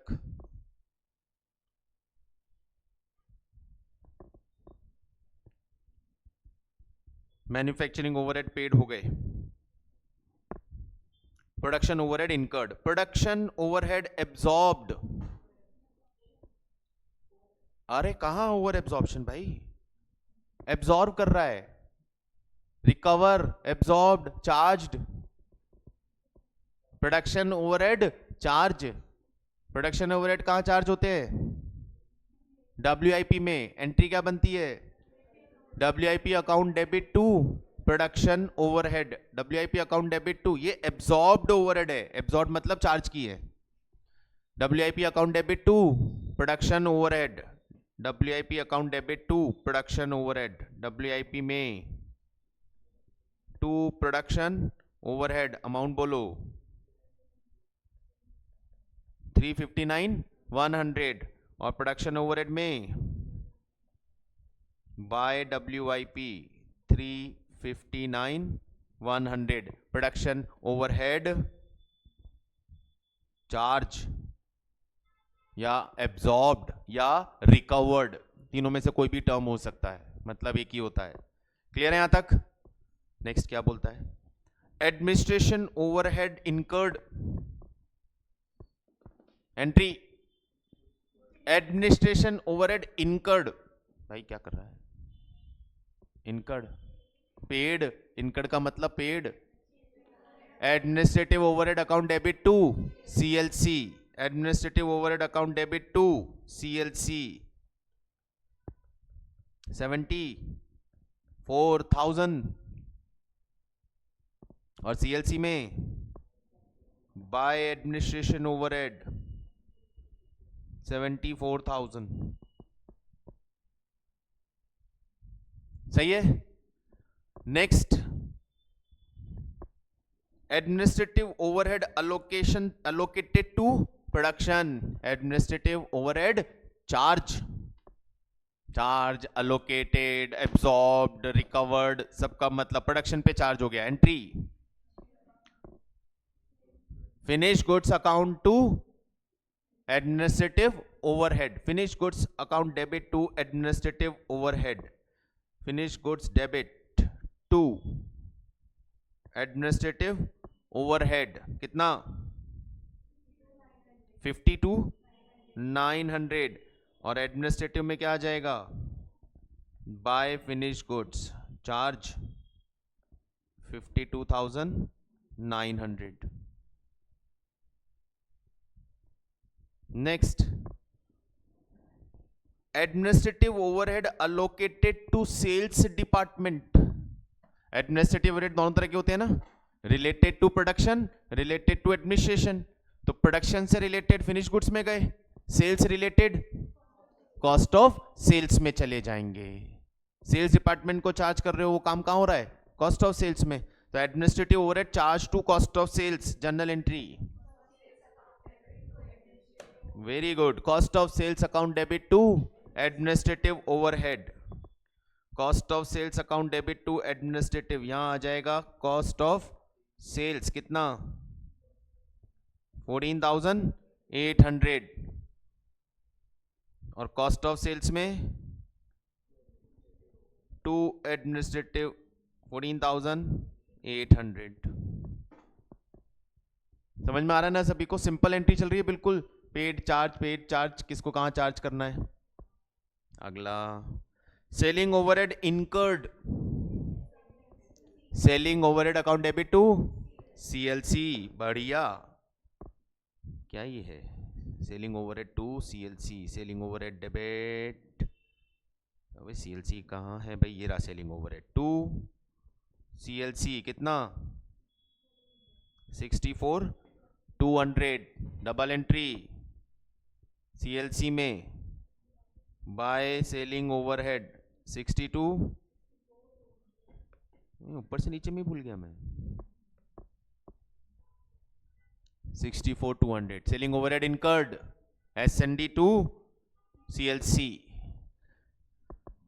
सेलिंग ओवरहेड एब्सॉर्ब्ड, अरे क्या बात, cost of sales to S&D, cost of sales to selling overhead, cost of sales to selling overhead, cost of sales में आ गया टू सेलिंग ओवरहेड 82,000 और S&D में आ जाएगा बाय कॉस्ट ऑफ सेल्स 82,000। यहां तक कोई समस्या नहीं। Finish goods produce, finish goods produce कहां प्रोड्यूस हुई? WIP में प्रोड्यूस हुई, वहां से कहां गई? फिनिश गुड्स को गई। Entry finish goods account debit to WIP, correct, finish goods account debit to WIP, production से प्रोडक्शन हुआ, फिनिश गुड्स प्रोड्यूस बता रहा है, इतनी प्रोड्यूस हुई, तो प्रोड्यूस कहाँ हुई है? WIP में। वहां से कहाँ जाएगी? फिनिश गुड्स को। Finish goods account debit to WIP। Finish goods account debit to WIP amount 958,400 WIP में by finish goods 958,400। Finish goods sold, finish goods जो रेडी है, सेल होने जा रही है, कहां जाएगी सेल होने? कॉस्ट ऑफ सेल्स में। कहां से? फिनिश गुड्स से। Entry cost of sales to finish goods, cost of sales to finish goods, to finish goods amount, और फिनिश गुड्स में बाय कॉस्ट ऑफ सेल्स। ठीक है, पक्का ना सभी को? ओके, नेक्स्ट बोल रहा है। अच्छा कुछ और भी है क्या? नहीं, बस खत्म। सेल्स बेटा नहीं है तो जनरल एंट्री बेसिक बना लो और बैंक की जगह CLC डालो, क्लियर हो जाएगा। CLC to cost of sales, CLC to cost of sales, CLC में to cost of sales amount, CLC में टू कॉस्ट ऑफ सेल्स और कॉस्ट ऑफ सेल्स में बाय CLC 14,43,000 सेल्स हो गई। चलो इसके ट्रांजैक्शंस हो गए खत्म, और अब हमें करने हैं लेजर क्लोज, जहां हमें अब जो भी डिफरेंस बैलेंस बच रहा है ढूंढना पड़ेगा कि हमारी प्रायोरिटीज के अकॉर्डिंग डिफरेंस किस चीज का होना चाहिए। हम लेजर क्लोज करना स्टार्ट करेंगे SLC से। पहले खर्चे वाले SLC, wages, manufacturing, administrative, selling, फिर WIP, finish goods, cost of sales, costing P&L and then CLC। बिल्कुल ऑर्डर क्लियर है? चलो SLC मेन क्या क्या होता है समझना।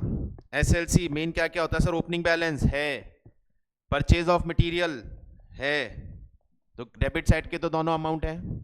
क्रेडिट, सर प्रोडक्शन को इशू होना चाहिए, हो गया, यही मेन है। बैलेंस बचना चाहिए, बैलेंस CD मिसिंग है, देन ऑब्वियसली जो डिफरेंस है वही इसका क्लोजिंग बैलेंस ही होगा, क्योंकि बैलेंस तो होना चाहिए।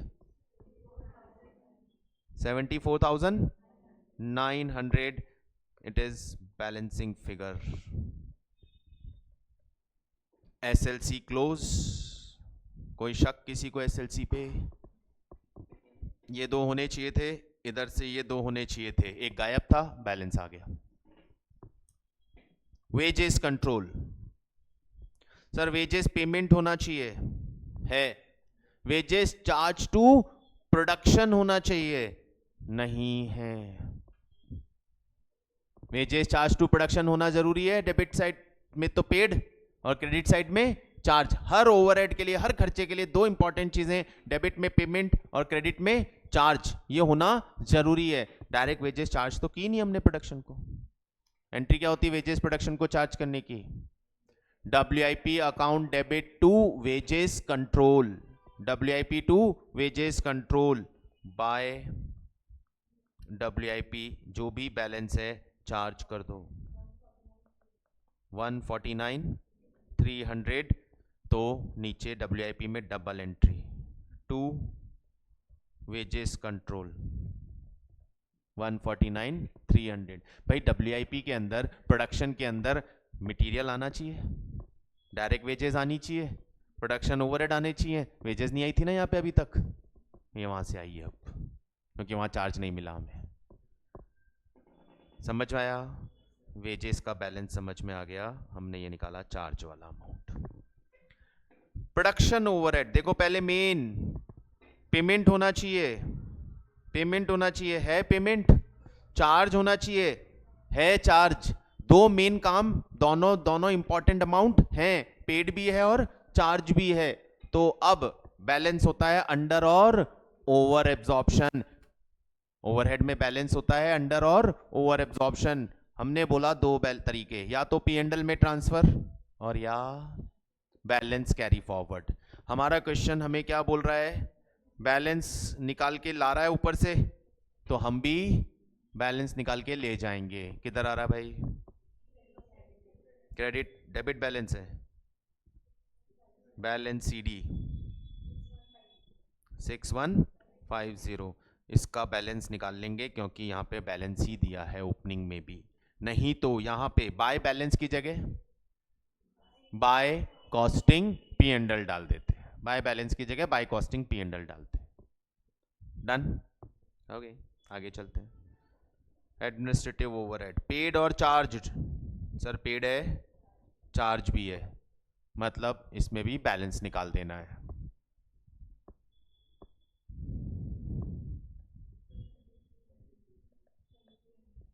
ट्वेंटी 2300, जस्ट 2300, इसका भी बैलेंस निकाल दिया 2300। Selling overhead, paid and charge, paid है और चार्ज भी है, तो इसका भी बैलेंस निकल जाएगा। डेबिट क्रेडिट, बैलेंस डेबिट या क्रेडिट, क्रेडिट बैलेंस है बेटा, बैलेंस गलत मत बोला करो। डेबिट बैलेंस बोलोगे तो मैं क्रेडिट साइड पे लिखूंगा, क्रेडिट ज्यादा है ना तो बैलेंस क्रेडिट कहलाता है, क्रेडिट बैलेंस है। Okay, balance CD 4350।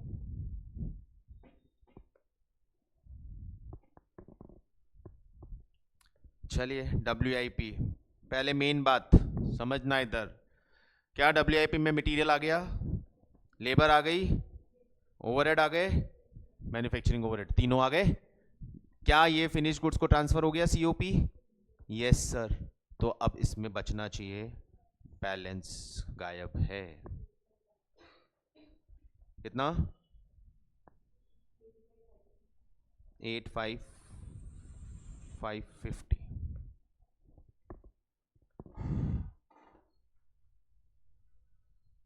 समझ में आ रहा ना, देखो क्या क्या चीज होनी चाहिए, अपने आप डिफरेंस मिलता चलेगा आपको।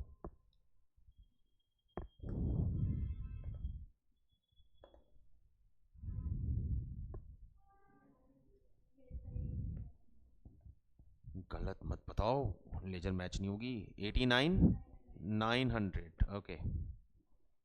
चलो फिनिश गुड्स, पहले क्या WIP से आ गया, क्या आ गया, एडमिनिस्ट्रेटिव ओवरहेड चार्ज हो गए, क्या हो गए, इसे कॉस्ट ऑफ सेल्स में भेज दिया, भेज दिया, तो फिर बैलेंस बचना चाहिए 1,58,000। परफेक्ट।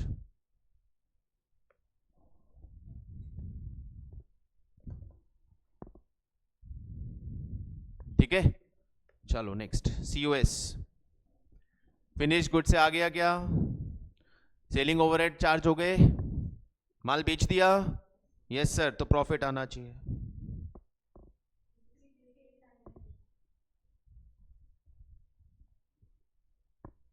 कहां ले जाऊं, कॉस्टिंग पी एंड एल में, तो कॉस्टिंग पी एंड एल में डबल एंट्री करेंगे, बाय COS 368,900।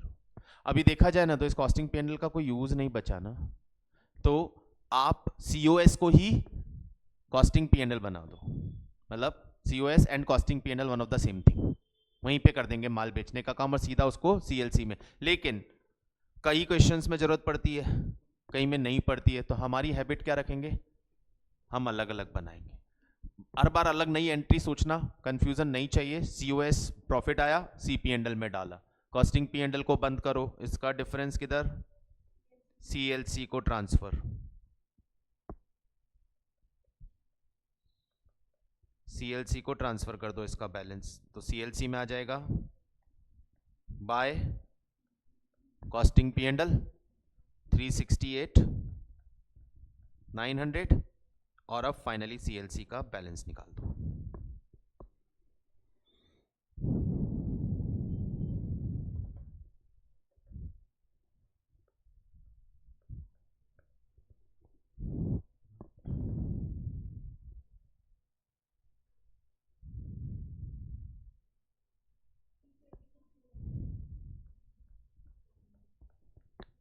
322 300, ये इसका बैलेंस आ गया।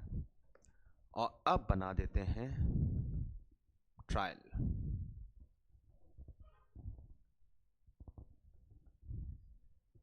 डेबिट में कौन कौन था? SLC, WIP, finish goods, MOH में भी बैलेंस है, AOMH में भी बैलेंस है, S&D में भी बैलेंस है, और लास्ट में कॉस्ट लेजर कंट्रोल बैलेंस बोलेंगे। अब लाते हैं ऊपर से SLC का, तो यहाँ से CLC का 322 300, इसके ऊपर CP&L खत्म, कॉस्ट ऑफ सेल्स खत्म, फिनिश गुड्स का balance 158 debit, WIP debit 89900,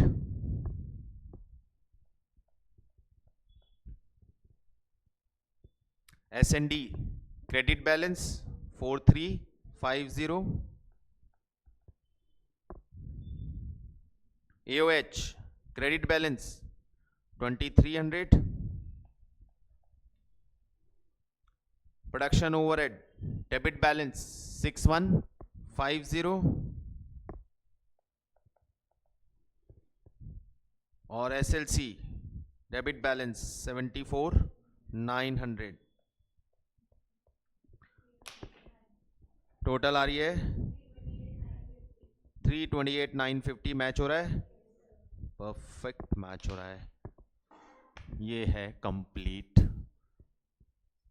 cost accounting system के अंदर आपका एक एग्जाम्पल, जिसमें हमने सारे ट्रांजैक्शंस, नॉर्मल ट्रांजैक्शंस जितने भी थे सारे ले लिए, डबल एंट्रीज कंफर्म कर लिए, बैलेंसेस चेक कर लिए, प्राइटीज समझ ली कि क्या होना चाहिए और क्या नहीं, जो मिसिंग है क्या होना चाहिए। Got it? ओके, इस क्वेश्चन को आप इस अच्छी तरह देखिएगा, फिर मिलते हैं, बाय।